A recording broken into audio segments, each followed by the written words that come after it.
Okay, so very warm welcome everyone to this session. Nice to have you all here. So we're just going to dive into today's teaching, which is today's quote, and then there's a bit of a message on that.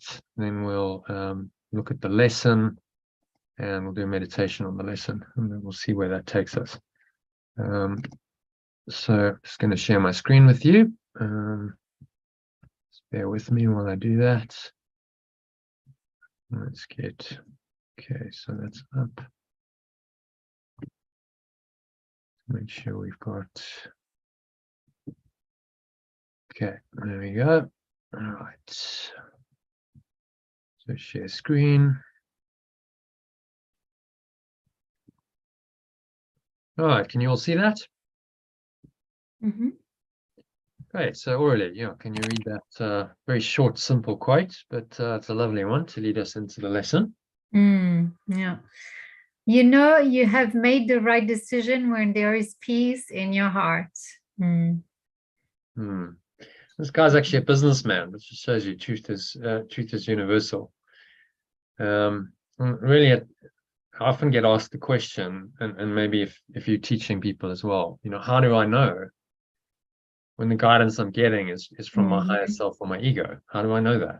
It's not That's what the question I asked myself today, actually. Did you really? Well, there you go. So it's quite a common question, you know, how do I discern the difference? Because that's really what, you know, that's critical, to be able to know which voice is speaking. Yeah. Then you're going to follow guidance accordingly. If you're listening to the wrong voice, then you're going to follow the wrong guidance and go down the wrong track.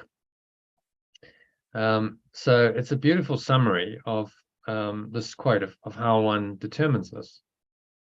Very succinct summary. All you need to do is ask yourself if the decision leads to a feeling of peace in your heart or not. And you can feel it. I like, you know, you actually said in your heart, because where do you feel it? You feel it in that heart center, just an energy center in the middle of the chest, a heart chakra. How does it feel? Does it feel very peaceful there? Does it feel kind of comforting, warm, you know, a good feeling? Or is there a feeling of disease? Is there a feeling of fear, of desperation, of anxiety that goes with it? And that's how you determine the difference. And the Holy Spirit, in my experience, is always peaceful. But So what if it's like a nervousness or like a little anxious, nervous feeling because it's something you haven't done before, for like like if it's something you want to do like for work and it's because you've never done it, so you have a little bit of like nervousness around it. Yeah. Well, that's still fear. That's anxiety. Yeah, but it doesn't mean that it's not the right way or the right path. Yeah, so that might come up. That might come up, but then if you really ask the Holy Spirit for guidance, you'll go to a deeper feeling that'll be like, no, that actually feels peaceful. So it can get quite subtle and tricky because you can have, I mean, remember, any fear is of the ego. If you didn't have ego, you wouldn't have that anxiety. But it's, you know, it's so-called normal if in a human world, if you haven't done anything to experience something like that. But in the enlightened state, you wouldn't experience anything like that. It'd just be like, yeah, I mean, I've got total faith and trust in God. So yeah, I'll just show up in that and everything will be fine. That's the enlightened, totally enlightened person's mindset. You know, the ego will doubt and it will fear and will go, well, any anxiety is really saying, I'm not sure if I'll be okay. Isn't it? Isn't that what it's saying? So there's a lack of trust in spirit to provide in the moment. You know, well, maybe I'm not okay. Well, if you really trust in spirit, then you know that you're always going to be okay because it's always there to give you the guidance. And even if the situation is challenging, you get the guidance to deal with it appropriately. So that's just then part of the lesson for you. So it's, you know, if you get that, you know, temporary, you need to let go, you know, do the letting go, come to a place of peace, and then check that decision again. Okay, so what does that feel like now? Having let go of whatever interference the ego's put up. Yeah, And maybe it's doubting your yeah, it's doubting something. yeah, any anxiety is a form of doubt. Yeah. Which disturbs your peace. So you go out of the now and you start worrying about the future, which is just imaginary, and that disturbs your peace in the present moment. Not a smart thing to do, but this is, the ego is not smart. It seems to justify that. It's uncertain, you don't know what you're doing. If you really know that, you are this one self, and you're always connected to that, and you have the guidance of the infinite intelligence guiding you, then there's no room for fear. You know for sure that you can handle what. It doesn't mean you're not going to get seemingly challenged, but I mean, I think at some point Yeshe says challenge is not a word in the vocabulary of the enlightened, because there's no challenge to those who have completely merged their minds with God or surrendered to God. There's just a present flowing experience. Whatever arises, you just flow with it. You allow the miracle to come in that situation and guide you, however that looks. So there's no room for anxiety anymore, even in a tricky situation where you might be seemingly threatened physically or otherwise. You just would respond with the higher self. Okay, there's nothing real can be threatened, and nothing unreal exists, because you're so rooted in that presence.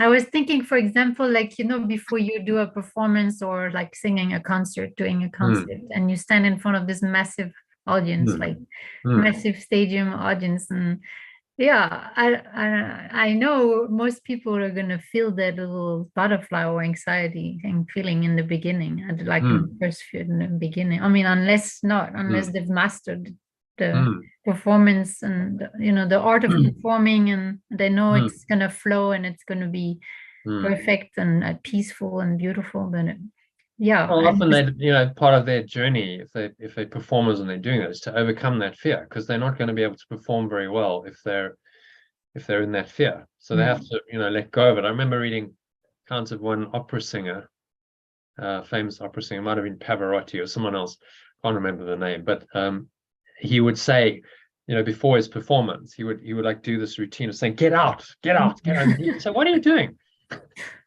And then he was talking to his little self. They thought he was a bit crazy, but he was trying to remove the little self that's fearful. That's a good one. Get out, and allow the spirit to take over, that doesn't have fear, that will just do it. It'll just be that person then becomes an instrument for the spirit to do it. And fear is not relevant. And you see people, if people are performing on a high level, like let's say those kinds of performing artists who will sing in front of hundreds of thousands of people, or sportsmen who they might be playing like the Wimbledon final or something, and I mean the whole world's watching, my God, and they don't freak out, they don't like lose their cool, they're able to stay in the zone. They've mastered that ability. They've mastered the ability to not allow their fear to control them, and still, allow the flow to come through, even in a situation where a lot of people would just freak out. And I guess that's one of the reasons why they get paid so highly, because they're able to do that, and not everyone can do that. We like watching people and listening to people, and seeing people perform who are in a state of flow. So it connects us with part of ourselves. It's like, wow, wouldn't it be amazing to be like that? Even if we're not doing that and performing at that level, to watch it vicariously gives us a feeling of that. So I think that's one of the reasons why people enjoy watching sport, for instance. It's okay, maybe they're supporting their team or their player, there's an ego attachment, but beyond that, there's a, like, you watch a great sportsman playing, or a team performing, there's a flow to it, there's an enjoyment in just watching it, because you're seeing flow in action. And that's people will pay for that, because we all want it. And if we can get it vicariously from someone else, we observe it. It sort of connects us with our higher self in a sense. So you look at someone like Pele, in his time, a great footballer who just died. You know, he Yeah, Pelé. epitomized that. He was like flow in action, and he was idolized by people because, okay, football's like the most popular sport in the world. That helped. But because they saw in him something that they wanted themselves, they saw this ability to be in the flow, to not allow fear to dominate him, to rise above the normal sort of human condition and somehow transcend that. And so he was a god to a lot of football fans. He was like, this guy's just amazing that he can do this, and he can perform week after week in this flow state, and not, you know, seemingly he's not subject to the normal sort of human conditions of doubt and fear. And so, you know, and he was an extraordinary man. He also had an artistic side. He was a musician. He painted. He was a poet. I mean, amazing.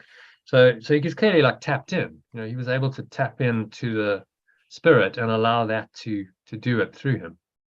And you do get people who are able to do that, and then they will become the examples and leaders and so on of others. But they would have had to overcome their own fears in that process. I'm sure that the first time he played internationally, he would have been nervous. It didn't mean it wasn't right. It was just, you know, that's the ego coming in saying, oh, you know, you might fail and you're going to be exposed, and then it's about overcoming that. So fear is what keeps us from listening to the voice of our higher self. It's also known as intuition, Holy Spirit, or the remembrance of perfect love, that wants to guide us to live in an expansive state of mind beyond all fear, and therefore beyond the ego. So fear is a contraction in your mind. Whenever you feel contracted, you feel limited, that's fear. And so it's becoming very aware of when those contractions happen. That's really the key, one of the keys to this practice. Okay, so I'm feeling contracted now. Okay, so that's fear arising. And on the surface level, that fear may seem to be of failure, being judged by other people.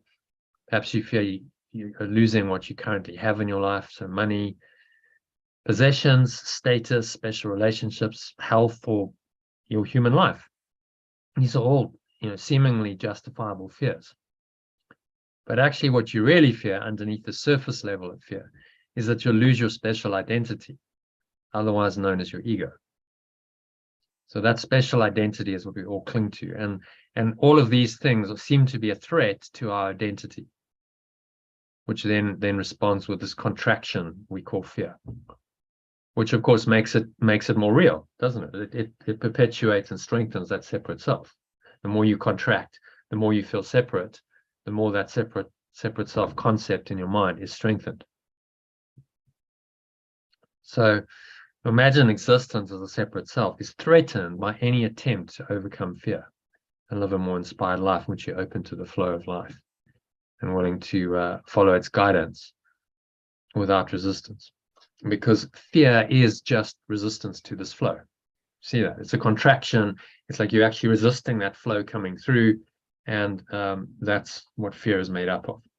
So it doesn't want you to let go and find the flow, because that will undo the contracted, limited, separate self that is behind it. So as your compatriot French author Marcel Proust remarked, the true adventure in life is seeing everything with the fresh eyes of forgiveness, untainted by fear, rather than traveling anywhere or undertaking some new adventure. That may or may not happen, but it's actually a change in perception, as he says here. So it's you read that, given it's French. I think that's appropriate. The voyage of discovery is not in seeking new landscapes, but in having new eyes. Yeah, that's great. Thank you. Voyage. Oh, wow. This is amazing, actually. Wow, I feel this is so synchronistic. Yeah. This is a message meant for you today. Yeah, so I feel really aligned with that message. Yeah. Not in seeking new landscapes. So the hero's journey is not about going anywhere else. seeking new landscapes, but in having new eyes, it's changing your perception. So very insightful, if you pardon the pun, quote. So basically, don't go anywhere. Just stay Change your where you are perception. but have new eyes where you are. Yeah, yeah. So look on that same scene. I mean, the image, through the glasses, through the lens of the Holy Spirit, you will see the same situation you're in differently. And that's the real discovery. You go, actually, I'm seeing it maybe for the first time properly. My normal, ordinary, everyday world, but my perception changes, and suddenly the world becomes extraordinary. Call it extraordinary ordinary, because you've just seen it differently. And then that may open you to maybe moving out of that environment. Who knows? But if it doesn't, that's okay, because you're happy anyway. You've shifted your perception, and you're seeing truly now, and you're seeing that this love is everywhere. You don't need to go seeking it in some far off location. It's here, right here, right now, wherever you are.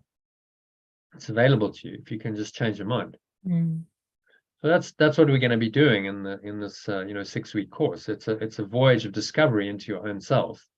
You're not going anywhere. It's not a retreat where you're removing yourself from your existing environment, but it's about seeing that environment with different eyes, transforming your perception of wherever you are. And in 6 weeks you really can do a lot. There can be a big shifts in perception, and when you change perception with the Holy Spirit, you're actually changing yourself. Your self-concept is changing, and you're letting go of that old limited separate self and allowing the Christ self to come in more and more. So a change of location and scene may well happen if they're helpful in your journey of overcoming fear, which is the hero's journey that you've chosen to undertake by doing this course and program. But they're not the end goal, but they are rather a means of awakening you to the knowledge of who you really are. So sometimes Yeshua says, changes in circumstances can be helpful. That helps facilitate your learning. So then that happens for you.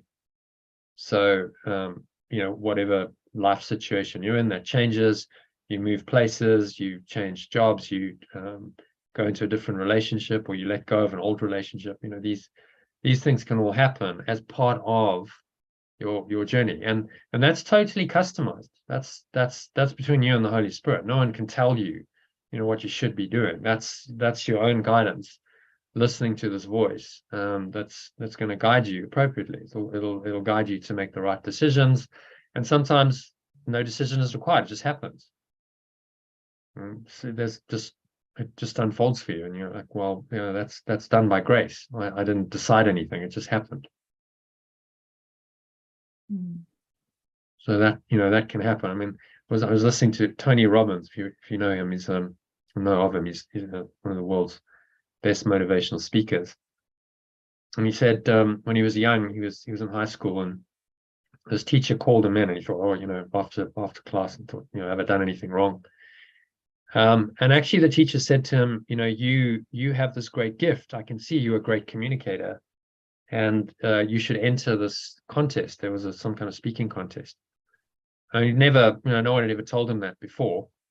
And he said, I didn't intend that. There was no, conscious will or manifestation, or it just happened. He said that was grace. It just happened. And, that put him on a path. He entered the contest, he won it, and that put him on his destiny path of becoming, the great motivational speaker he's become, speaking to millions of people around the world. And so that's what can happen. We have these moments of grace on our path where things just happen for us, and that transcends any conscious intention or manifestation. And then the Holy Spirit can guide us as well. So sometimes we need to make a decision, but it will guide us in which decision to make. There's always usually two options. It will give you the guidance, and the guidance is what feels right. If you can access that peace in your heart and you can feel that, then it's generally the right decision. But everyone has to work this out for themselves. The discernment between the spirit and the ego is a major learning goal of this Course in Miracles, and the Art of Letting Go course and program. Because if you know the difference and you can discern that clearly, you can make good decisions, can't you? Decision making is hugely helped and improved. So it's one of the reasons why we do the mind training and all the spiritual work and practice, is so we hone that discernment, we refine it, it becomes more and more subtle, more and more fine-tuned. So we know, okay, yeah, I know what the voice sounds like. And that's why he spends so much time telling us what the ego does and how it works. Because if we can identify that, even the subtle forms of ego, then we've got a handle on it. We can go, okay, I see it for what it is. Therefore, I'll let it go. I'm going to choose the opposite. But if we don't even know what it is, then how can we let it go? You see? So that's the healing approach. Like, let's identify it so you understand it. Not because you want to make it more real, because we want you to be able to see it and then choose to let it go. That conscious choice to let it go is the miracle. And that's what letting go and forgiveness involve. So step one, observe, be aware of what it is that's negative, that's a block to the awareness of love's presence. And then step two, choose to let it go. But you can't do step two until you have the awareness. So a large part of this mind training is about building that awareness in you, so that you can identify very clearly what is ego and what is spirit, and you don't get confused. And then the step two kind of becomes automatic. Okay, I understand that it's ego. I understand the horrendous consequences of listening to the ego, so I won't. I'll let it go and forgive or let go and make the correct choice. And then often the choice on the level of form is obvious, because it goes along with that letting go. It becomes obvious what you should do then. So if you're not sure, I think Jackie yesterday you were saying, well, I'm not sure, what I should do. It's like, well, get into the right energy state, feel, that you're in that peaceful state, and then the answer becomes clear. In that state, well, what is coming from the state of peace? That's the question. And that's going to be generally what's right.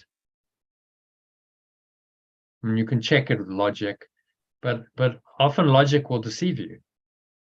The logic of the world is often the ego speaking. So in the end, it comes down to intuition. You listen to that guidance and follow it. And even on a so-called practical level, if you look at examples in business and so on, people who have listened to intuition over rationality generally succeed on a much more profound level.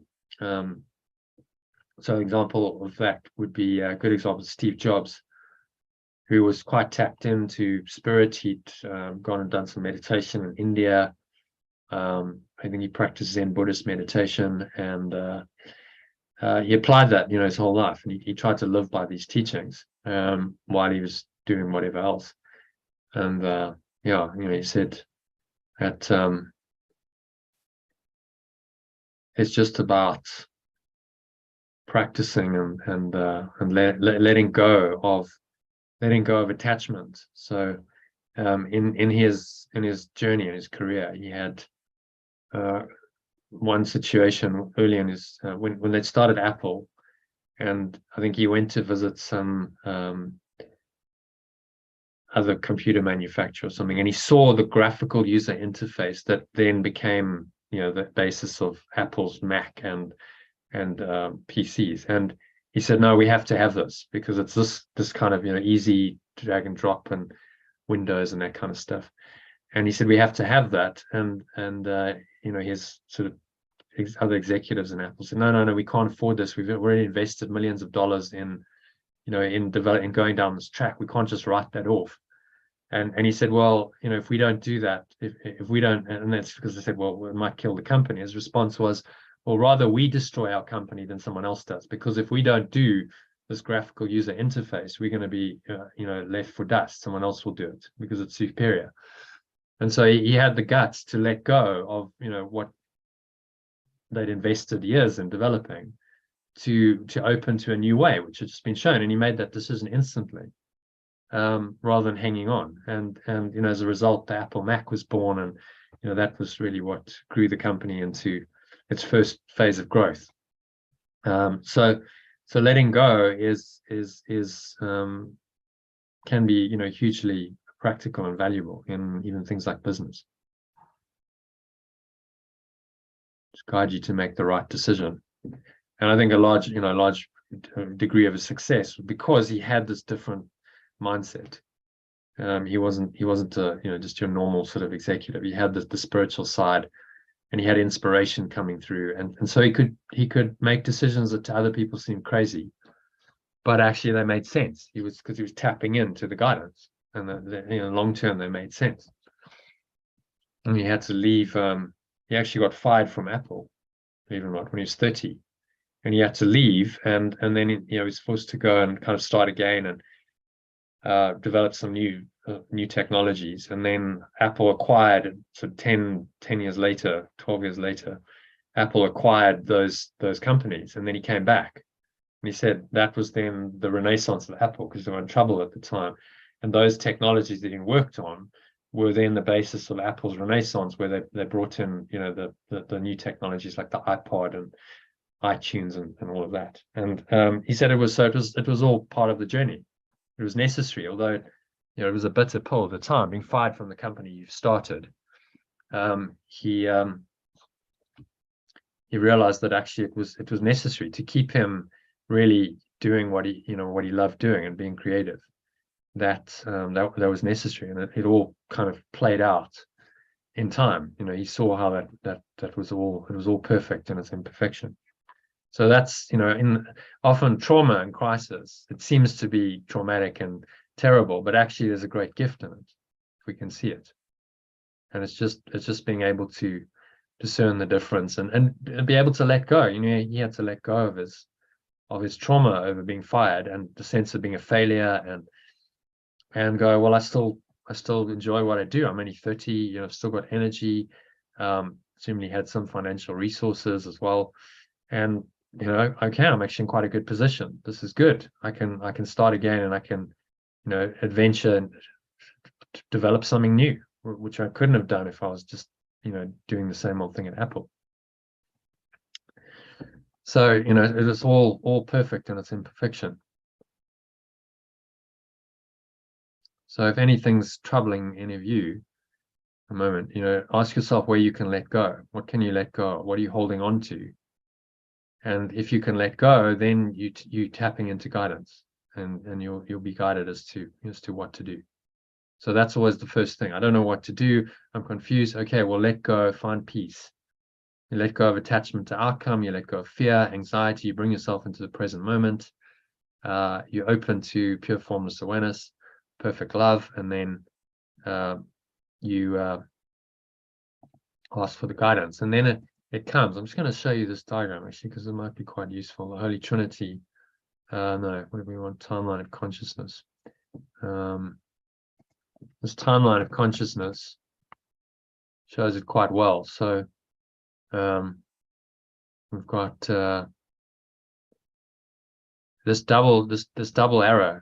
Got arrows on either end, because it's about going out of the ego's misperception of the situation and raising your awareness up into this eternal oneness, perfect love, where it's really not concerned with any of the form, outcomes, and time and space, and you find rest there. And then you come back from that state, and that's the return. So that's the downward arrow, or the blue arrow, which is the Holy Spirit, and that then reinterprets the dream, reinterprets whatever is going on for you.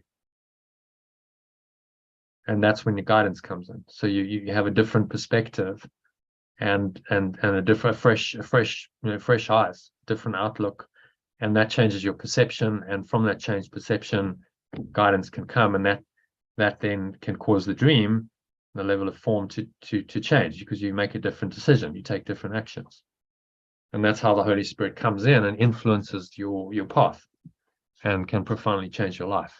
So it's two ways. You've got to go out, go back into awareness, rest there, clear your mind, and then you come back and you say, okay, now from this clear state, what should I do? And if you don't get the answer straight away, just keep asking. trusting, well, it's really a trust, knowing that, the answer's given, it will come when I need it. And it can come at any time. It doesn't have to come in meditation, or when you're sitting there asking. It could just pop into your head at any point.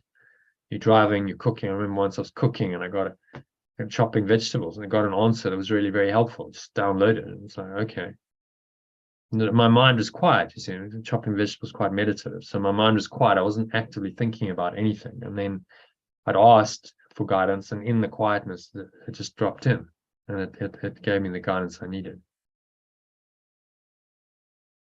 which then led me forward on this path. And actually, as a result of that, I ran a successful course, which then was the start of this, and that's how I came to know most of you, is through that whole process. So one thing leads to another. Once you engage spirit and you listen, then there's a whole sequence of events that unfold from that you can't possibly know at the time, but the spirit knows, and it's just saying, well, do this now, and then you engage this miraculous flow of energy to come in.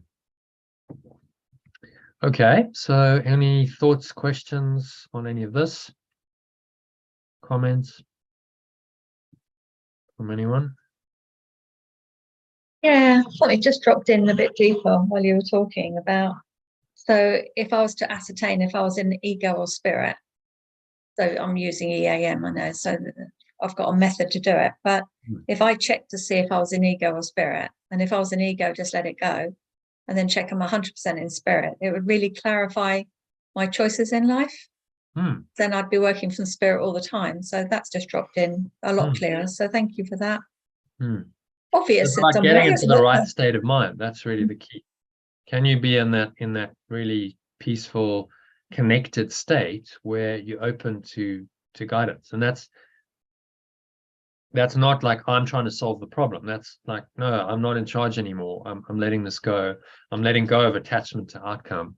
I'm just in a clear, empty state, and I'm awaiting guidance. And if it comes then great. If it doesn't come straight away, you trust. Okay, well, I'm not gonna do anything until I feel the guidance. And it's a feeling thing, because there's no way of, this is why it requires experience. It's an experiential journey, because no one can teach you this directly. It comes through your own experience. I can talk about my experience and what works for me, and you can study other teachings and teachers and get an idea of what their experience is. But in the end, it comes down to your experience. How does this feel for you? And you've got to learn how to discern the difference for you between these voices by applying general principles. And that's the hero's journey. You start developing the skill yourself. And Buddhists call it, skillful means, just being skillful in the way you approach your life. And this mind training is developing those skills. Yeah, for what comes up for me is like when you're in ego, you can't get the guidance, can you? If you're really deeply resistant, and that's just when you need it, because you're like going down the wrong track, aren't you? One thing will lead to another, one thought will lead to another. Then you're so far away from the guidance. It's you need something quite radical at that point, don't you? Because even when you meditate in that state, it doesn't always let go of the resistance. Well, my experience is it doesn't always. And so yeah, it's very interesting what you've been saying. Very helpful. Thanks. Only a pleasure. Yeah, so the thing is, you're going to be listening to guidance from one voice or another. You're either listening to the ego's guidance, or you're listening to Holy Spirit's guidance. Those are the alternatives, and there are no others. So if you're not listening to spirit, then you're going to be listening to ego. So you're always being guided. It's just the question is by what? And it's it's becoming aware of what.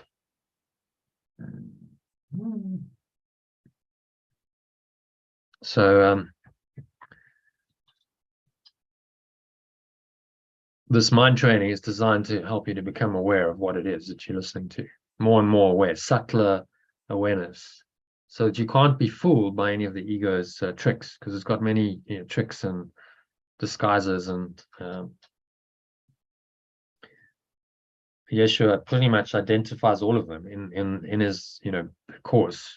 He goes into great detail about how the ego works and various disguises it has, and the games it plays, and that helps us to become aware of them, so that we're not fooled by them.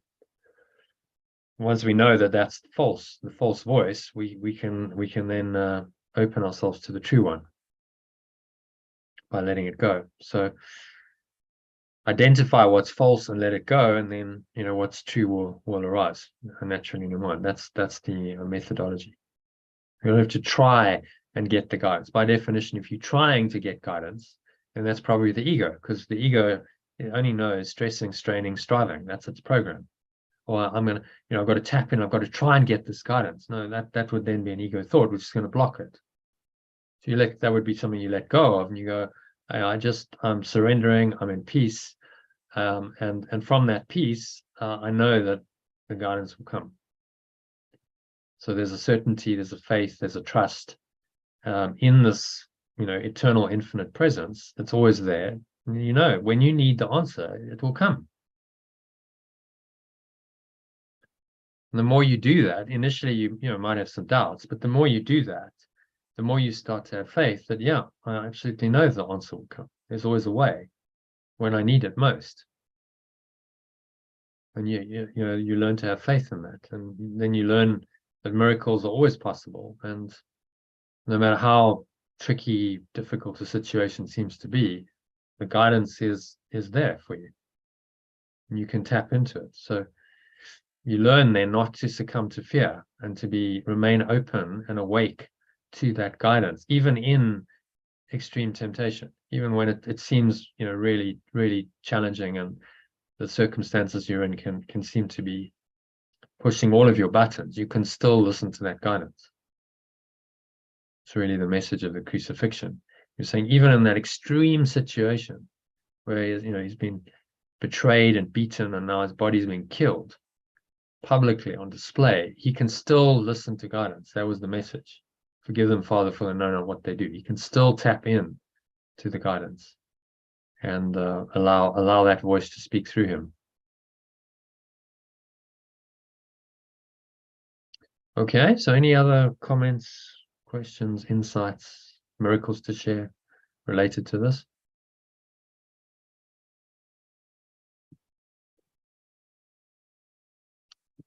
No. Okay, so let's have a look then at today's lesson.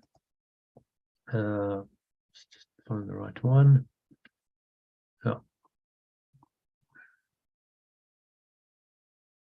So today's lesson, and we'll just go into a meditation on the lesson. So he wants to read the original and then the alternative. Okay. God's answer is some form of peace. All pain is healed, all misery replaced with joy. All prison doors are opened, and all sin is understood as merely a mistake. Perfect love's answer is some form of peace. All my pain is healed, and all my misery replaced with joy. I have let go of all limiting beliefs and understood sin is merely a mistake.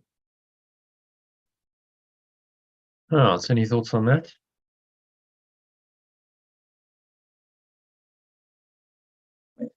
As you said earlier, it's Spirit's answer of if you're at peace with it, and whatever the pain that just comes from the ego thoughts. And if you're at peace, then that pain isn't there anymore. You've healed it. You can choose to move into awareness of joy by letting go of all emotions. You can choose to do that anytime. So nothing needs to change on the level of form for that to happen. it's purely an internal change of mind. So, for instance, in your situation, you get an email that could trigger a huge amount of fear, and you could do that, and then you could let it go. Nothing's changed on the level of form. You haven't sent another email, and yet you feel at peace with it. You're okay. And that's just your inner state that's changed. And that's what we have to get good at doing. Change the inner state, enter the state of peace and joy, and then get guidance from there. Okay, now I'm in that state. What should I do? And you ask, and if nothing comes, know that it will come when you need it. There's no desperation. Okay, well, maybe I don't need to know now, so that's fine. I ask, I know the guidance will come. I'm in a peaceful state. I've let it go, and know that it will come when it's needed. Not immediately. Remember, spirit has its own. It's not bound by time, so it has its own time to bring things in. It will be the perfect time when you need it. And it's just, part of your peace is trusting that that's the case. You can have peace because you know that the spirit's always there, and you will get the guidance when you need it. So why are you disturbed? And sometimes that guidance needs to happen at a certain point for whatever reason. So then that's when you'll get it, not before, not after, at exactly the point that you need it. So look at that little miracle you shared where the book arrived, just immediately after so there's a classic. That book had to arrive right then. That was when it was most effective. If it had happened a day before or a day later, it would have been less effective. So it has to arrive exactly then in the moment. And that's how it works. So you stop saying, well, it has to happen by such and such a time, because spirit is not limited by time. You just trust it. It will happen when the time is right, not before, not afterwards. In the Matrix, Cypher was the traitor. It's like saying, well, why hasn't Morpheus taken Neo to see the Oracle yet? And Trinity's calm replies, well, because he will take him when he's ready. Not ready yet, so that's why. Which is always the case. But the ego is like sowing the doubt. Why hasn't it happened yet? Why, sowing doubt, and then the spirit just says, well, when it's ready, it will happen. Naturally, and it does. Okay, now we're ready. Off we go then. Because he's had his training, and it's the right time.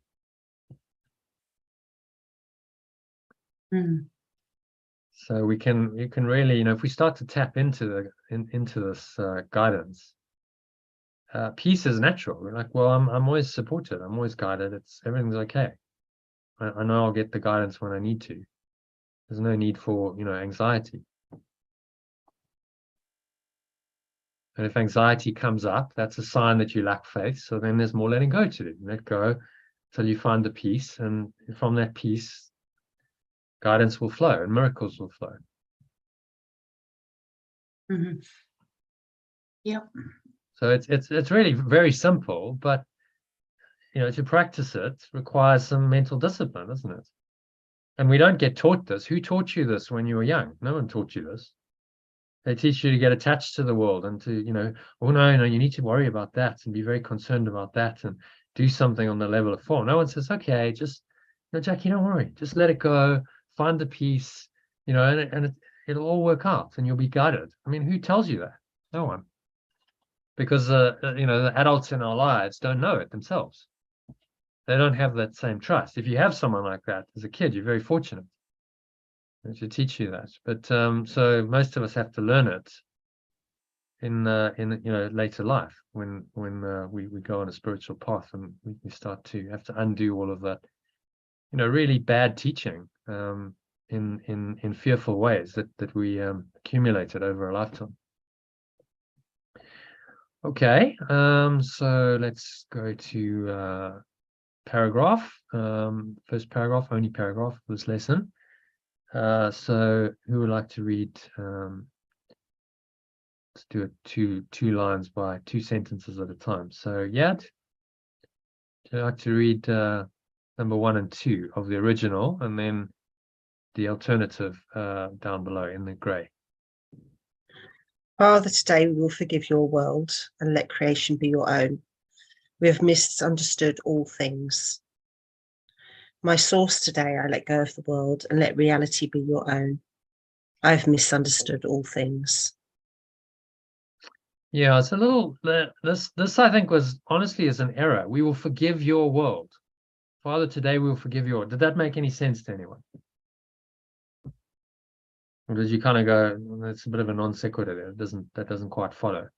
Because you can't forgiveness means letting go, as I say in the translation. You don't let go of God's world, you embrace that. God's world is eternity and infinity. So I think that's an error that they failed to pick up and edit out. So I've translated it as today I let go of the world, this world, and let reality, let creation, reality be your own. Because this is not God's world. That's very clear and clearly said in many parts of the course. Does that make sense for everyone? Mhm. And I've misunderstood all things. So part of this teaching, you really have to humble yourself and say, I've misunderstood. I really don't understand. And I'm open to true understanding. I'm open to correction. If you come to a course like this and you think you understand everything perfectly, then you're not going to be open to reinterpreting it and changing your mind, are you? Because no, I already understand. I've got it all sussed. And I can tell, I was having a conversation with some chap who posted something on one of my social media groups, and I could just tell he already thinks he knows it. So there's no openness. And we had it was an interesting interaction, but he's like, no, well, I already have the knowledge and I already know. It's like, okay, well, if you think that, then there's no openness to really to the truth, because you think you know the truth already. And Yeshua says to us, you have to question. This course requires that you question every value that you currently hold, every belief that you currently believe. You must question. I mean, that's not for the faint-hearted, is it? But that's what's required to really undo the ego, because it's the default thought system that you haven't questioned. You just said, well, that's me, and it's not you. So you must start by questioning and saying, well, maybe I don't understand. Maybe I've misunderstood all things, as he says here. Okay, so number 3. Let's ask Christine, can you read number 3 and 4 for us, please? I think you just muted. But we have not made sinners of the holy sons of God, but you created sinless, so abides forever and forever. I have not made sinners of the innocent extensions of perfect love. What you created innocent lives forever in innocence. So I've just personalized it, and this is the I rather than the we, so it makes it more immediate for you. And whatever you think you've done, you have not made sinners of the innocent extensions of perfect love. So it doesn't matter how much you've judged yourself or someone else, condemn them for being a sinner and guilty and evil and whatever. And we've all done that in the past at some point. You still haven't succeeded in making them a sinner, because it's not true. Sin is simply unreal and untrue, which he's pointing out here. What you created innocent lives forever in innocence. Sinless is innocent.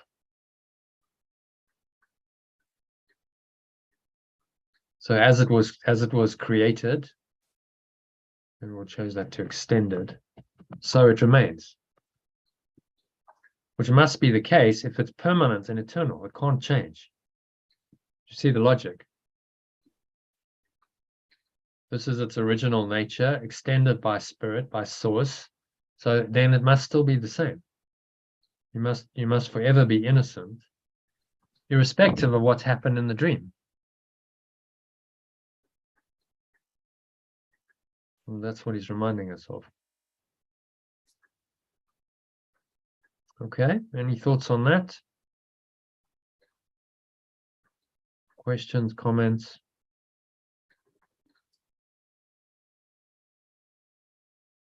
Sally? It's just dropped in for me that I used to think innocence was the opposite of guilty, but then I realised I didn't feel innocent, even though I hadn't got any guilt. So there seems to be a different meaning for innocence for me. It's just dropped in. Mm-hmm. Well, let's see. Innocence, Yeah. it's just innocence just strikes me as a young born baby, that they are innocent, and then I look at myself and I think I always thought I was innocent until that moment just now, and I suddenly realised I wasn't. Hmm. I don't feel guilty. Well, on some level, if you're not connecting with the true innocence, there's a subconscious guilt, because that's what blocks it. But innocence is a pointer. It might be you might say, use another word like awareness.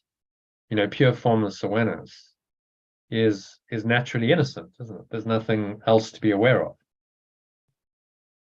There's no alternative. There's nothing else going on in pure formless awareness. So it's pointing us to a state of pure awareness. So we can't be seen as the physical being and be innocent. No. It's if you see someone as a body, they are not innocent, because they have then really pulled off the impossible, and they have really separated themselves from source, and they've now created this other identity which seems to be real, and that's manifested in the body. So the body and eternal innocence do not go hand in hand. You have to overlook the seeming reality of the body and your brother's separate identity in order to see them as innocent. It's an interesting feeling today. It's like there's something changing around it. All good. Oh well, explore that. But the more you ponder this and you meditate on it, the more the experience of innocence will come to you. You realize it's not just, remember, the words pointing you to a state of mind that's beyond words. So, innocence is pointing you to the same truth, the same experience as peace or joy or pure formless awareness of perfect love. They're pointers to the one state of mind that is beyond description, really. You can't actually describe it. You can just point to it. Oh yeah, so I'm thinking that the thought that I'm innocent is different to the feeling of innocence. Yeah. So there's still maybe I'm innocent, a baby. There's a concept there, right? There's conceptual thoughts still going on. But any concept, by definition, is not perfectly innocent, because you've got a concept going on in your mind, and concepts define certain things and they exclude other things. So my concept is, it's like a baby's innocence, and I'm not innocent because I'm not a baby, or something like that. There's still a definition. You put a ring around what innocence is in your mind.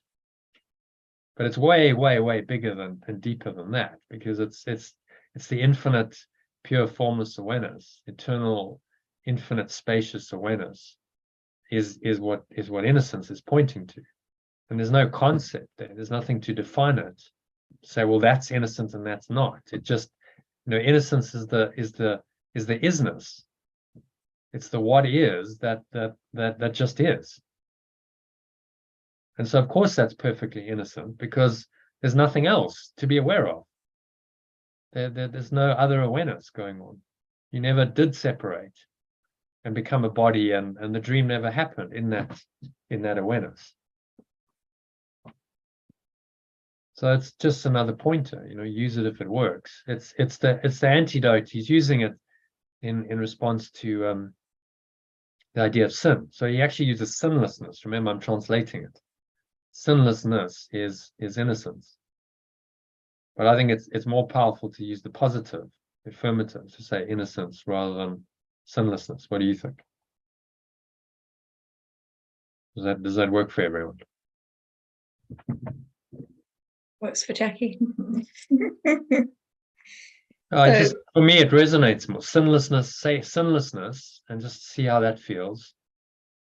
Sinlessness. Okay. Innocence. You know, what's the vibration of the word? Mm. And for me, innocence just works better. It's like a more powerful pointer into the state that it's pointing to than sinlessness, because sinlessness is the opposite of sin, which is the first part of the word. So it's almost like, well, sinless. So you're making sin sort of real, bringing it into awareness through the first part, and then going, no, but actually it's less sin. So I mean, these are subtle. You can play with the language, use whatever term works for you. But for me, innocence is definitely a more powerful pointer. Yeah, I mean, we're all familiar with the word innocence, but sinlessness, it has no resonance for me whatsoever because it's just not a word that is used. Yeah, I mean, he uses some. I mean, it's not a word you'd find used commonly at all.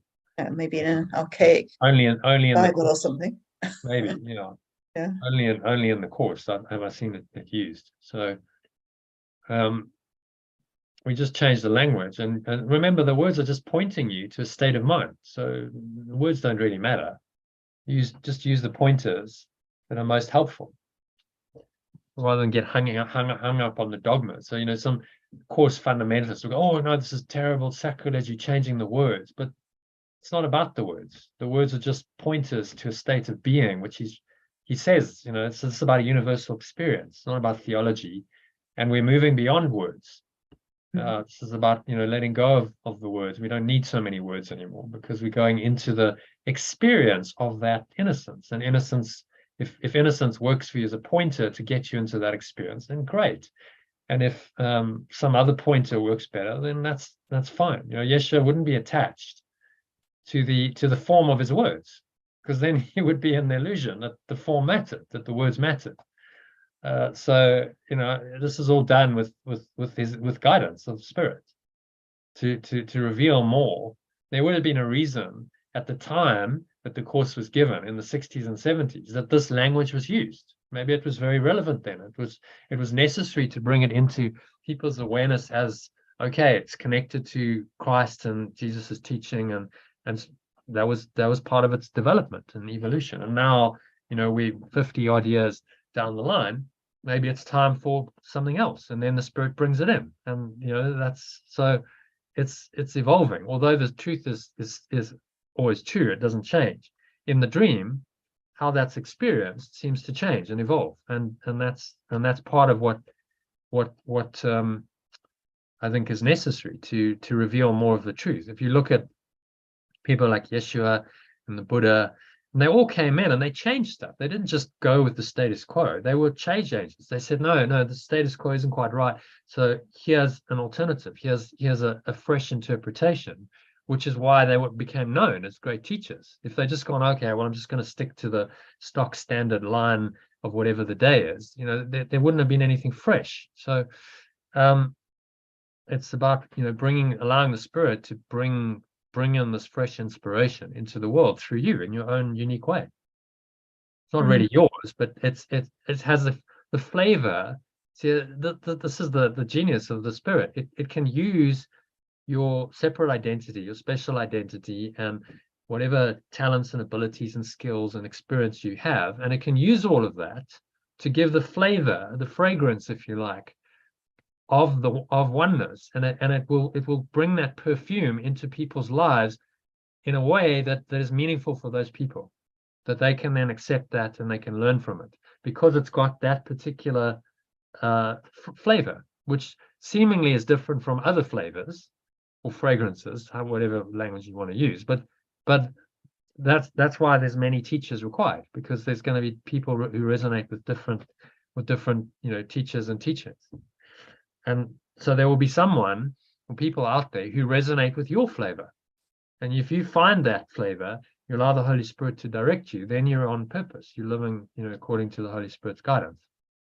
Doing what you know you should do. And you're expressing your uniqueness, but it's not really about the specialness. You see, that's the interesting thing. Yeshua calls it your special function. He says the Holy Spirit can do this, and it can reinterpret the specialness in a way that can serve the Spirit. So you don't get attached to the separate identity. That's really the key. Separation is only real in your mind if you make it so. So you allow whatever specialness, you've got certain talents. Yeah, okay, you accept that, but you don't make it into an identity. You see, that's the key. If you make it your identity and that becomes important to you, then you're denying the Spirit. If you go, okay, well, that's just, yeah, I have certain talents and abilities and unique experience, so I'll allow myself to be used and guided, and that's, going to look a certain way. And some people might go, oh, wow, that's amazing, but I'm not fooled by any of that, because it's just what the Spirit is using in me to get the message out. It's really one message. Then you're not fooled by the ego's, separate identity. You're rooted in the Christ, in the one self. But the Christ can use whatever, it needs to be used in the illusion, but without identifying with it. That's really the key. So people say, well, how do you do this? Don't identify with the separate self. That's the key. Then you can use whatever specialness, unique talents, abilities. You can use all the tools. You can use the world, and whatever the ego's invented, but you don't identify with it, so it's fine. Does that make sense? Very good. And then it's quite easy. You're like, okay, I'm in the world, but I'm not of the world, because I'm not identifying myself as a character in the world. I know that I'm beyond it, but I can still operate in it quite functionally. In fact, much more functionally than the special identity can, because I've got a higher perspective, and I'm a miracle worker. I can allow the miracle to come in, and I can get guidance. So I'm not limited to my separate self anymore. And the people who can do this, we see the impact. They have a profound impact on the world, and often do achieve great things that are very inspiring. But they're not identified with the separate self. So like we talked about Pele earlier. I think he largely transcended the special self. He didn't really identify with the character so much. He wasn't like, I'm the great Pele, and that wasn't his. So he transcended ego to quite a high degree, which is what made him such a great footballer, because he wasn't obsessed about the personal identity. Whereas you see other footballers, other sportsmen, and they do tend to, Maradona, it's all about Maradona. He was great, he was a brilliant player, but he couldn't get over the separate identity. See, so that's what really makes someone great or not. Can they overcome the special identity and allow themselves just to be guided by the Spirit? So it's not them really doing it. They would recognize that, it's this higher power that's doing it. And that's the mark of true greatness. So, they said, I think they gave the greatest footballer of the century, they gave it jointly to Maradona and Pele. And I would argue that was an incorrect choice, because greatness comes from the access to Spirit. And clearly, Pele was on a higher level. And Maradona, he didn't cheat. He never cheated. He didn't use drugs. He was an exemplary footballer, exemplary human being, as an example. Whereas Maradona wasn't. The separate self was in charge of his career, and he had a much shorter career because of it. He didn't sustain to the same level. Pele had a 21-year career. Maradona only about 10, because that's not sustainable. Anyway, I'm waffling on about Pele and Maradona, but it's interesting, because you can start to interpret, you can start to see anything from this lens of spirit and ego, and get a different perspective on it. Okay, so what you extended innocence lives forever in innocence. Such are we. Number 6, and we rejoice. Who wants to read that? Orly, you do the honors. We rejoice to learn that we have made mistakes which have no real effects on us. And I rejoice to learn that I have made mistakes which have no real effects on me or anyone. Sin is impossible, and on this fact, forgiveness rests upon a certain base more solid than the shadow world we see. Sin is impossible, and on this fact, letting go rests on a certain foundation more solid than the false world I see. Yeah. Okay. Any thoughts on that?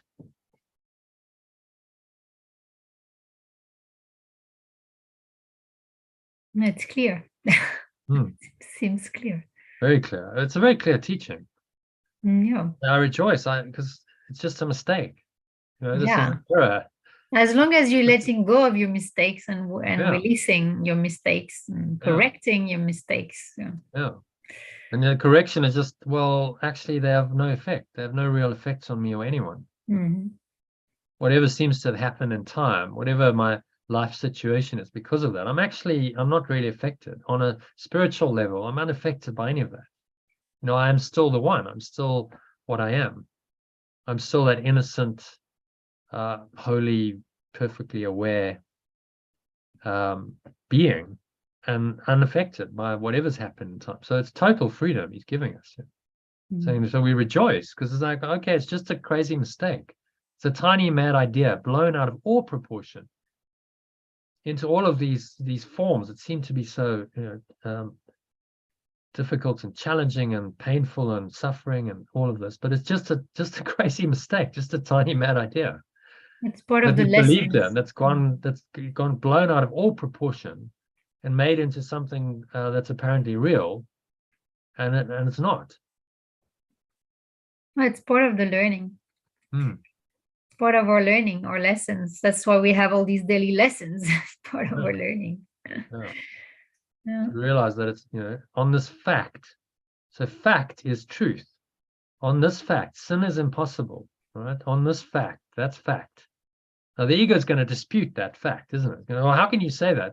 Because we can see, you know, that sin is real. If you look at the external world, you see the effects of sin. So how can you say that this is a fact? So it comes down to, in the end, you know, your faith. What do you believe in? Mm. You can see evidence for sin if you want to, plenty of it.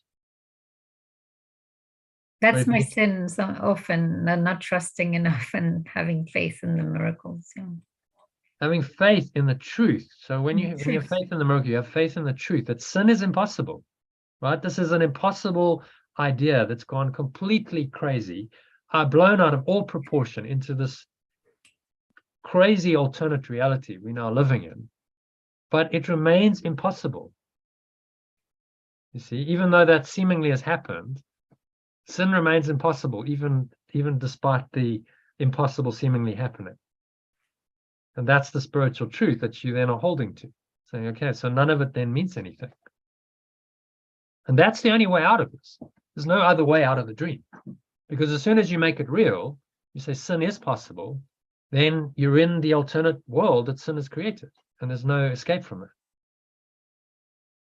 Except by, you know, believing the truth that sin is impossible.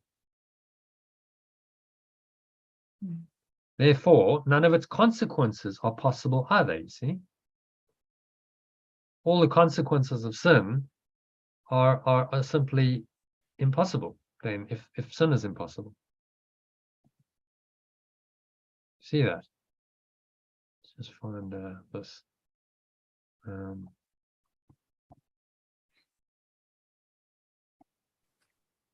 So all of this red scrum is impossible because the idea of separation is impossible. So none of it really is possible. None of it really happened. And on that fact rests your innocence and your purity. Just one tiny mad idea that you need to let go of. That's all. The sin underpins the idea that that's real, you see?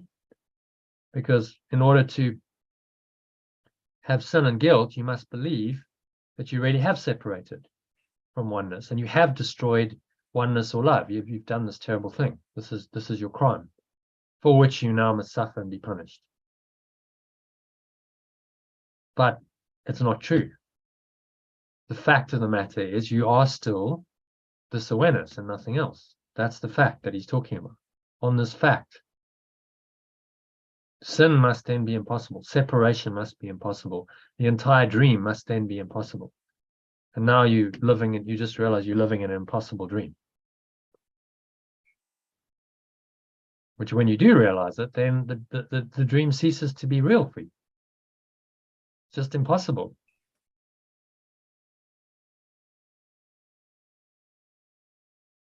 And therein lies the freedom.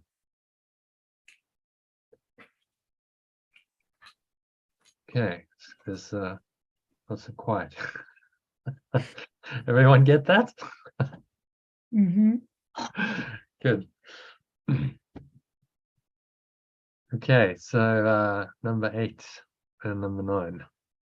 Help us forgive, for we would be redeemed. Help me let go, for I want to be free.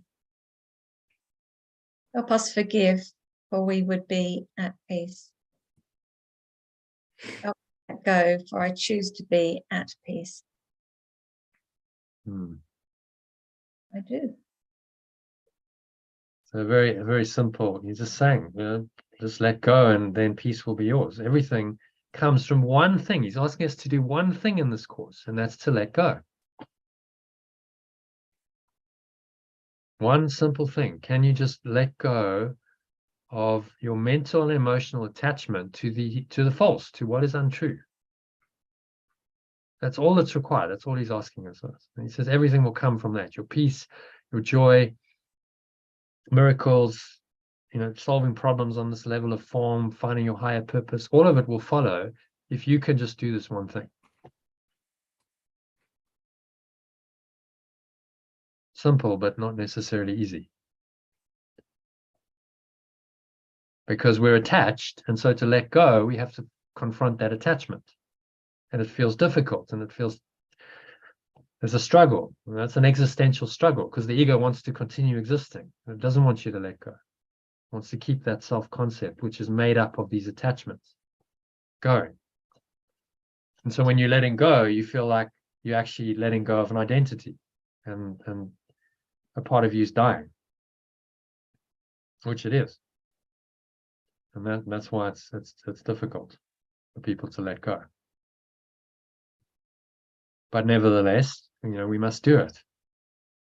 So you go through the difficulty, the temporary difficulty of letting go, and the resistance and the struggle of doing that to find a freedom and a peace and a joy that is beyond what the ego can conceive of. Well, that's why we do it, because we want to be free. We want peace rather than pain and suffering. Okay. Why does it feel that a part of us is dying then when we're letting go? Because your separate self is dying. The Okay. self-concept that you made, which is made up of these attachments to the false, is being undone. It's made up of belief and thoughts and emotion that are Okay. false. So when you let go of your attachment to these things that are false, then the ego is being undone, because that's all it's made up of. And so it feels like it's dying. And then it tries to preserve itself by saying, no, whatever you do, don't let go. Attach to it. Hold on to that. Hold on to that attachment, because that's your safety. You'll be safe if you hold on, because I'll look after you. Is that really the case in your experience? Does the ego look after you? Oh no, he's really naughty. No, it's a deceiver. It'll tell you, I'll look after you, but actually it wants to kill you. Yeah, I saw that. I experienced back this and kill you. literally. Yeah. So Literally. it's a death wish. Can you trust a death wish with anything? No. So you've got to learn to discern that voice is a liar. It's a liar and it's a deceiver, and it's trying to convince you to follow exactly the guidance that is most hurtful and harmful for you.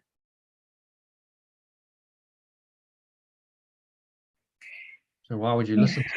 Yeah, I think it's been the most intense times. But in the This intensity, what this you days- learn is Sorry? that you learn the difference between the voices, don't you? Yeah, I'm getting there. Getting there. Hmm. Yeah. It's I a can feel process. the difference though, because I can feel the difference when it feels peaceful and when it doesn't. You can Yeah. feel the difference. Yeah. Yeah. And so the more you notice that difference, the more you choose peace, Yeah. the more the subtler, the better you become at honing it. So okay, so if I choose it over and over again, it starts to become a default choice until eventually there's no need to choose. You see, Mm. that's what he's doing. There's no need to choose anymore because you just are that presence and you've accepted that. So there's no choice anymore. That's the enlightened state where you collapse choice and you just are what you are. And then the Holy Spirit is just, if you're still human, will just guide you. Just that's who you are. It's not, you don't choose to be who you are. You just are that. But Your it's natural strange when state. you know you've already been or felt enlightenment and then you fell back in the trap of the ego. Like it's like even after learning, It's common. It happens a lot. Yeah. and that's Right. where you feel even more guilt because you feel like you've done this already to get to that state of enlightenment and then you fell back down the rabbit hole again of the Well, ego. it just meant that there was unresolved stuff there. You know, Yeah, you I thought guess. you were enlightened, but that was still lurking in your subconscious, and that hadn't come out yet. So Mm. then you had to go through an experience where it comes again, and it seems, oh, you know, I've regressed. But actually, you're just trying to resolve what was unresolved. So you actually are not regressing; you're progressing. Mm. But you have to resolve that, and that would have had to come up at some point. Anyway, Mm. and that's, you know, the whatever the crisis is, the drama, the trauma is there to bring it up. So, oh, you know, I used to be so enlightened and now I'm just, my life's and like I failed. No, it's Yeah. another phase of your journey. You have to go deeper now, and you have to uncover all of that. If you really want full enlightenment, all of the ego has to come up to the light of awareness and be undone. And maybe you needed the trauma to do that. You clearly Yeah. did, otherwise it wouldn't be happening. If Mhm. everything's happening for you, it's happening to help you on your journey, not for no other reason, to help you to awaken. Mm. So you need that difficulty in order to become aware of that part of your ego and then to let it go. Otherwise, it just doesn't reveal itself. Okay, so shall we do a meditation on this? Mhm. And then I think we'll have to end the session there. So I have to leave in about 20 minutes or so. So you just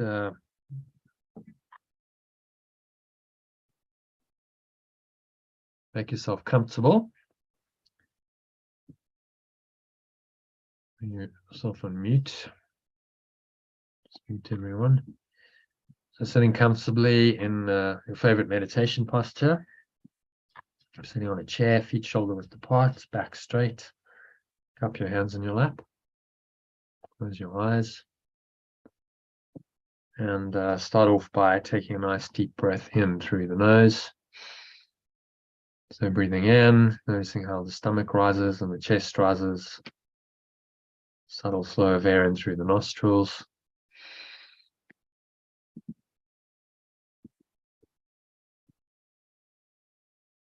Just filling yourself up.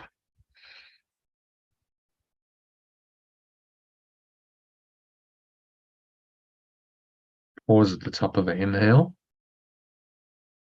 Just scan your mind and notice any thoughts, any emotions,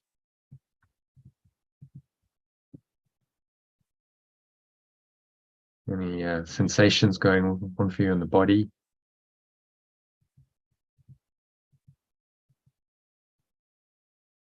And just breathe into that again, create some spacious awareness, some light, just a spacious awareness. Breathing it into every pore, every cell, your body, every part of your mind.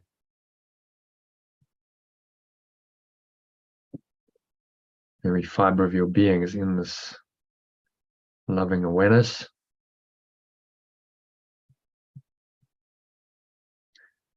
And just remind yourself of today's lesson to help you to let it go. God's answer, perfect love's answer, is some form of peace. So breathe that peace in. Feel it infusing every pore, every cell of your body, every part of your mind. Fiber of your being is in peace. Say, all my pain is healed and all my misery is replaced with joy, because I've let go of all limiting beliefs and understood that sin is merely a mistake. So exhale. And as you do that, let go of these beliefs. Blowing it all out with the breeze of your breath to the nothingness that it really is. Going, gone.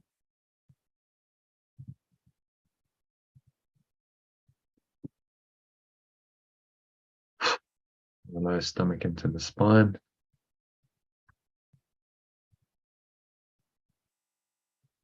Expel all the last remaining out.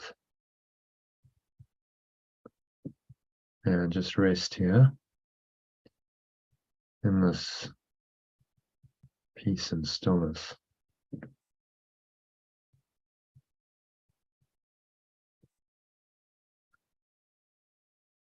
For a few moments.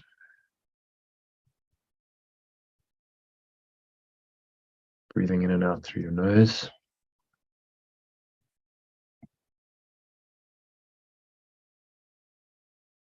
Observe the breath flowing into the nostrils and out of the nostrils.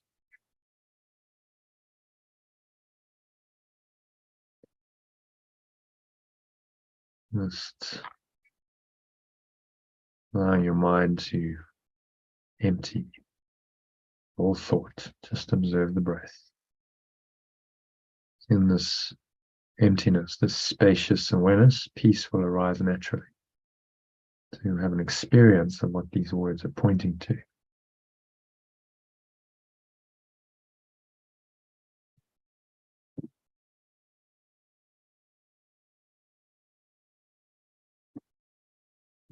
And listen to this prayer.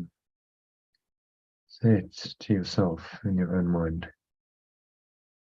After me. Say, Father, or my source.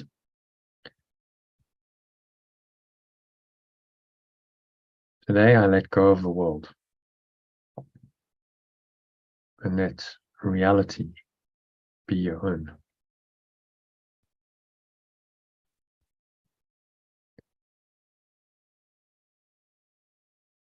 Take a deep breath in. Anything that you need to let go of, just observe that. Thoughts, emotions, you're thinking repetitively that are not serving you, cause you any kind of grief, pain, suffering, sickness, death, thinking about things repeatedly. Just going to let go of that. You letting go of the world means you let go of your mental and emotional attachment to the world.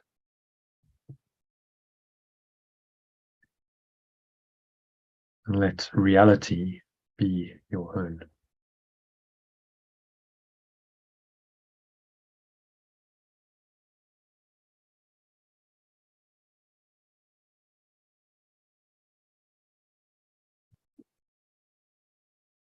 I've misunderstood all things.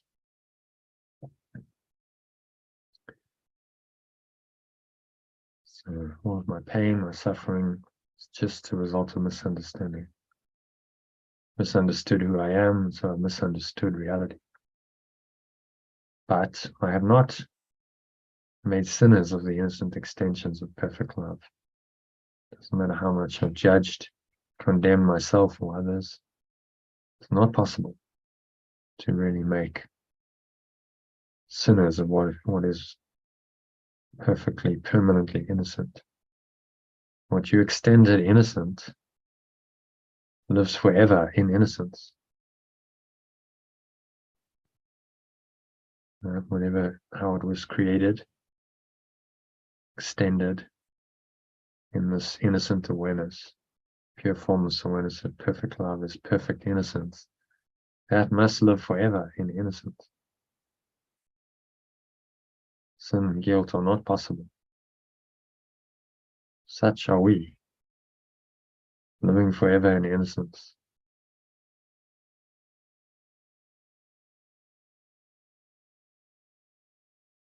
And I rejoice to learn that I've made mistakes which have no real effects on me or anyone.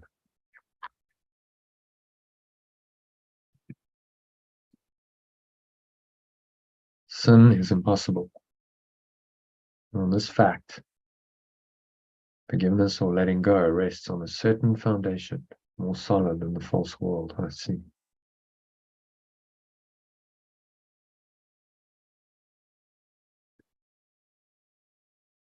It's the world of illusion, the world made from a false belief in separation, projected out of the mind, seen as real. This is the false world I see.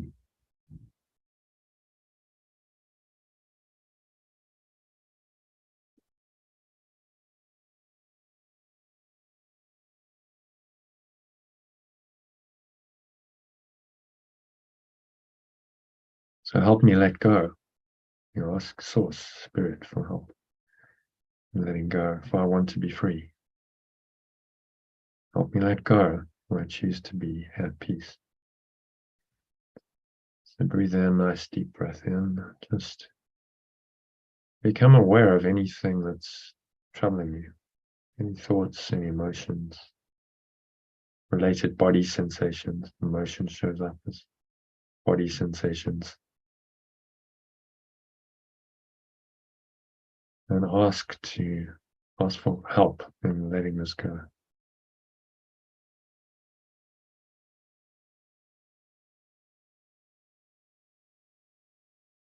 Help me let go if I want to be free. Help me let go if I choose to be at peace. You can identify the beliefs, thoughts, the emotions that you need to let go of, then you can let them go right now. So breathe in. It's a maximal inhale breath again. You breathe in this peace, light of true awareness. It helps you can visualize light flowing into your body, every pore, every cell, every muscle. Just a sense of spacious awareness arising.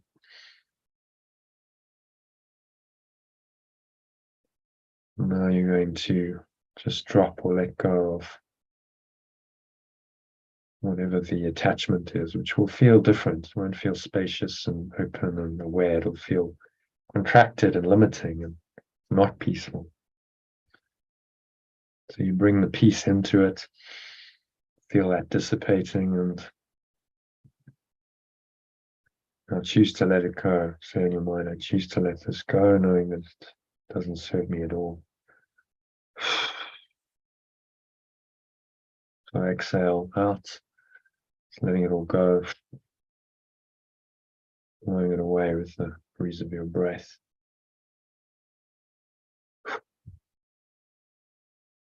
No nothingness that it really is.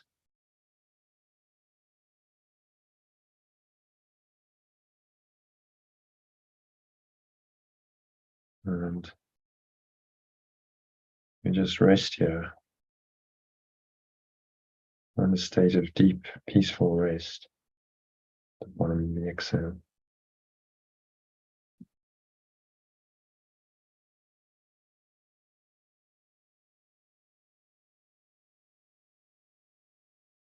Nowhere else to go. There's nothing else to do, nothing else to think about for the next couple of minutes of deep silence.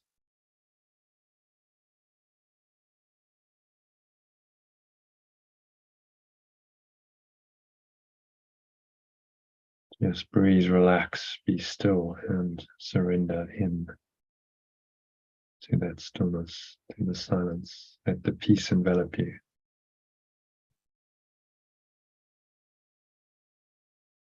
In the next 2 minutes of deep silence.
So just gently coming back in this deep state of peace. It's an awareness of the body, and the breath, and the senses and the world.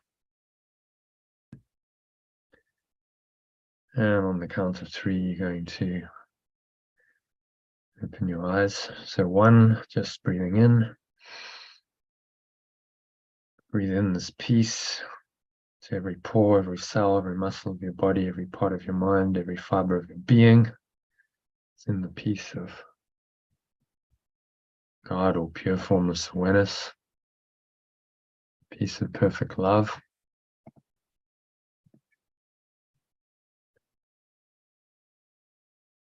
Scan your mind, notice anything that's still there that's in any way disturbing your peace.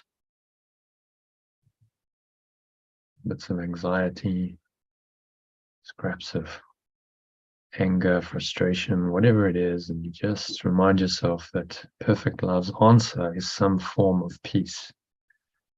So the answer can come in a form, but the form will always be peaceful in its nature. So you tap into peace.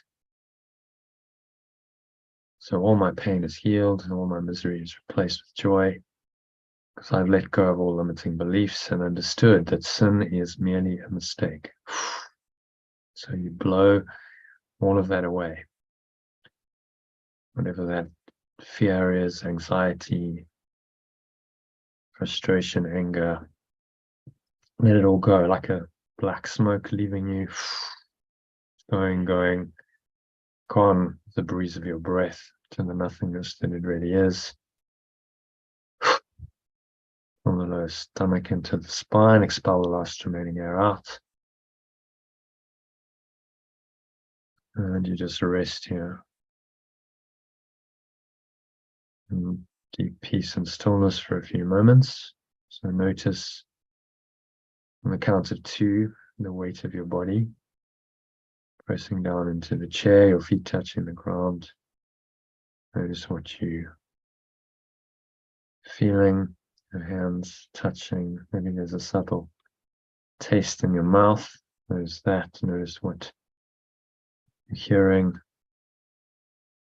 Noticing all these things from this very still, calm, peaceful place. So if there's no judgment, you're not judging the form, getting attached to sense perceptions, sensations, or interpretation of sensations, then you remain rooted in your true awareness, which is very peaceful. Just spacious awareness underlies all form, and that's guiding you, that's directing you. Thoughts, your words, your actions are directed from spirit, the deepest source now. So on the count of 3, you're going to open your eyes.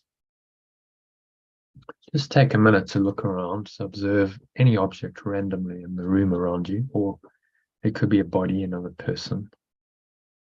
Doesn't matter what it is, and just notice that the awareness that you experienced, hopefully quite deeply in the last 20 minutes, with your eyes closed, is still there. Same awareness, even with your eyes open. You look at another object, observe that that same awareness is observing. You don't name and judge and label and interpret the object, then it's just awareness observing it. Without interpretation and judgment, you connect with your true awareness, which is why letting go of judgment is a major, the thing we have to do. Letting go of our ego's mental and emotional judgments of illusions is absolutely key. So look at half a dozen objects in this very calm, detached, peaceful way, just noticing them, and anchor this peace in. So this peace is not just available in your meditation when your eyes are closed, it's available moment by moment in your experience. So you're still walking in the world, you're perceiving with your senses, that's all part of the human experience. But you're rooted in this underlying awareness that knows that it is the only true awareness. And from that awareness comes peace. And that peace will bring you the guidance that you need to be able to navigate your way through the illusions in a very peaceful, present, calm, and effective way, which is what I wish for you. So to keep you tapped into this guidance and connected to this peace, practice today's lesson frequently. Yeshua recommends ideally every hour. Do it as much as you can by listening to the short breath break I've sent you. It's just 6 minutes. Or follow the instructions I've put in the Telegram and email message to do it in under a minute. Try and just top yourself up frequently during the day, so you remind yourself of the peace, and you ideas is more than a reminder. You're actually accessing the state of mind that you've hopefully established quite deeply now. It's like topping you up, reconnecting with the state. So the longer practice periods, you enter into the state deeply, and then the shorter ones, you just briefly reconnect with this state and kind of download the state back into your awareness so that the state guides you. And that's why he's suggesting we do longer and then the shorter practice periods frequently in the day. So you establish yourself in the state, and then you keep topping yourself up into it so that you don't move out of it for very long. And that way you keep vigilance of the ego, and it's the quickest way of undoing it. So that brings us to the end of the meditation and today's session. So thank you, everyone. Just a bit of logistics about tomorrow. If we can make tomorrow at tomorrow afternoon, sort of later afternoon, maybe 5 o'clock. I've just got to move actually in the day. So does that work for everyone? Yes, thank you. Yeah, 5 Good. p.m. So it'll be Yes. 7 Thank you. o'clock your time, Christine, and 6 o'clock your time already. Is that okay? Thank you. Yeah. Tomorrow. Yeah. Okay. Lovely. All right. Namaste, everyone. Thanks for Namaste. joining. Okay, thank Stay in you. flow, Thank stay you. in peace, and I'll see you tomorrow. See you tomorrow. Thank you so much. Bye for now.